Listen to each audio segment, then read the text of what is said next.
Good morning. Today let's study about the sagittal section of male and female pelvis.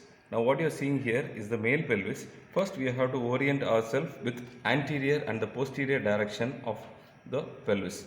First this is the anterior aspect. You can see this is a pubic bone. It's a pubic bone, and what you are seeing, this is the vertebral column along with the sacral and the coccygeal vertebrae. So anterior to posterior. So now we are going to study the arrangement of structures from the anterior to the posterior aspect of male pelvis first, followed by the female pelvis. Okay, first in the male pelvis, posterior to pubic symphysis, the first organ what you are seeing is the urinary bladder.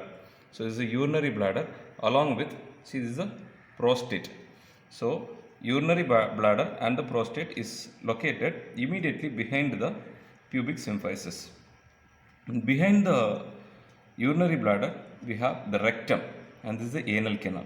So we have the rectum and the anal canal behind the urinary bladder. Now let's see the peritoneal reflections of the pelvic area.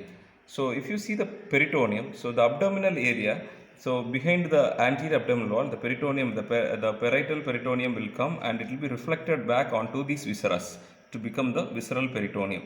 So here first the urinary bladder will be enclosed with the peritoneum, followed by, see, it will come and it will enclose next, followed by the rectum. So we have one pouch, this is a pouch, one pouch in relation to the between, which is located between the urinary bladder and the rectum, and this pouch is called the rectovesical pouch. So this pouch is called the rectovesical pouch, and this is the most dependent part in case of males, dependent area in case of males in erect position. So in erect position, so this will be the most dependent area of most dependent pouch for males.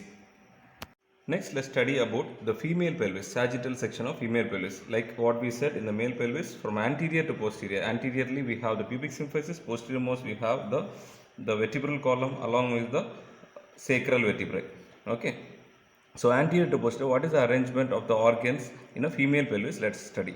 First is the urinary bladder. Just like the male pelvis, we have urinary bladder as the anterior most structure. Now we don't have prostate here. Okay, so next organ what we have is the uterus. So this is the uterus, as the cervix, followed by, so this is the vagina. So vagina, this is the cervix, and this is the uterus, and behind the uterus and the vagina we have the rectum. So now the peritoneum, which is covering the anterior abdominal wall, will be reflecting back onto the pelvic cavity to form two pouches here. So anteriorly it will be enclosing the urinary bladder and it will be reflecting back onto the uterus. So this pouch is the utrovesical pouch. Okay, this pouch is called the utrovesical pouch.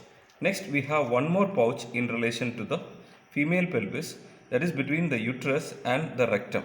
Okay, so here is a pouch. So here actually the peritoneal layers are all removed, so we couldn't see the pouch properly. Actually it will be ending here. Okay, that is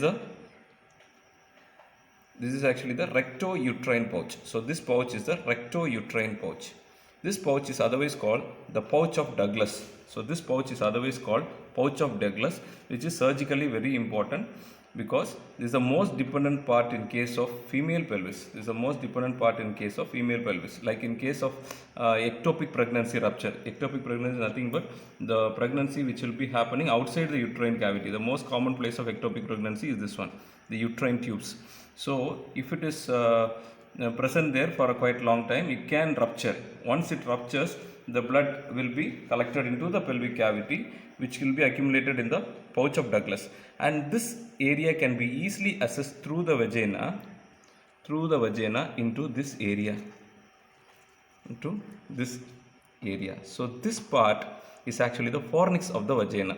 So what the forceps is in the posterior fornix of vagina. So this is the posterior fornix of vagina. You can see this is actually the cervix. We can see the cervical opening here. So this is the posterior fornix and this is the anterior fornix. So if we insert a needle through the posterior fornix, once it pierces the fornix, directly it will be reaching the pouch of Douglas. So this is the importance of pouch of Douglas and the posterior fornix of vagina. Okay, so these are the organs and the peritoneal pouches in relation to the female pelvis. Thank you.